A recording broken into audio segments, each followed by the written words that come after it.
Salut, moi c'est Alice Vachy, je suis entrepreneur à impact et journaliste et aujourd'hui je suis à votre rencontre dans les rues pour essayer de comprendre quels sont vos choix pour une consommation plus raisonnée, plus raisonnable, pour un mode de vie plus éco-responsable. Vous venez avec moi ?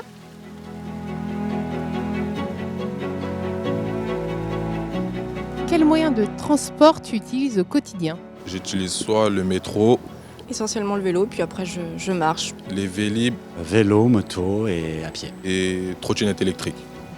Le métro, tous les jours. Le transport en commun, principalement. Le métro, le bus et le tram. Mes pieds. Et si tu avais besoin de prendre une voiture, est-ce que tu regarderais si cette voiture est plutôt électrique, hybride ou c'est pas un sujet pour toi, c'est pas un critère de choix ? Alors je pense qu'il y a quelques années, je t'aurais dit que c'est pas un critère. Mais aujourd'hui, quand on voit toute l'écologie qui tourne autour des déplacements, je pense que ce serait plutôt un critère. Mes parents ont déjà une voiture hybride et c'est bien pratique et je trouve que c'est un bon entre-deux. Ouais. Après, je sais pas, par rapport à ce que j'ai entendu, l'électrique, apparemment, ça consomme aussi pas mal. Aujourd'hui, on est à fond dans le tout électrique pour tout. Les trottinettes, les vélos, mais c'est pas du tout écologique. Les voitures électriques, il faut se méfier un peu, il faut vraiment que ce soit utilisé quotidiennement. À Paris, je ne compte pas utiliser de voiture, donc dans tous les cas, non.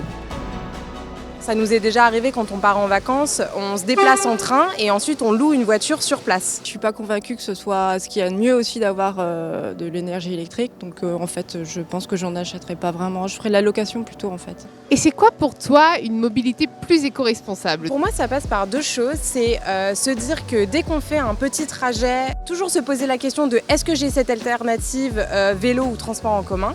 Et si c'est pas possible, penser plus location ou emprunt plutôt que achat d'un véhicule. Et si on doit vraiment acheter un véhicule, penser priorité à la voiture électrique parce que malgré le fait qu'il y ait plein de gens qui sont un peu perdus sur le sujet, les chiffres sont vraiment très clairs sur la fabrication et l'utilisation d'un véhicule électrique, il y a moins d'impact carbone qu'un véhicule thermique. Si une banque pouvait te prêter de l'argent, est-ce que tu regarderais si cette banque a un impact positif sur le climat et les hommes ? Ou pareil, c'est pas un critère tant que le prêt est intéressant ? Si, je regarderai aussi, oui. Les deux en vrai. Les deux ça m'arrange, ouais. Quand on essaie d'avoir un mode de vie un peu sain, on se rend compte que quelque chose qu'on ne maîtrise pas forcément comme une banque en fait a un impact énorme. Donc je pense que ouais, c'est un critère de choix, surtout quand on fait un prêt ou quelque chose qui va s'étaler sur plusieurs années. J'ai fait le choix d'une banque qu'on va dire éco-responsable, dans le sens où j'ai regardé leurs engagements et où est-ce qu'ils mettent leurs investissements, parce que c'est là que sont les impacts principaux d'une banque et c'est pas sur du greenwashing du type avoir une petite carte en bois ou c'est pas là que sont les impacts de la banque aujourd'hui. C'est vraiment au niveau des investissements. Donc moi c'était important pour moi d'être chez une banque engagée. Alors, inspirez. Et vous, quelles sont vos astuces pour un mode de vie plus éco-responsable ? Partagez-les nous en commentaire ou dans le formulaire.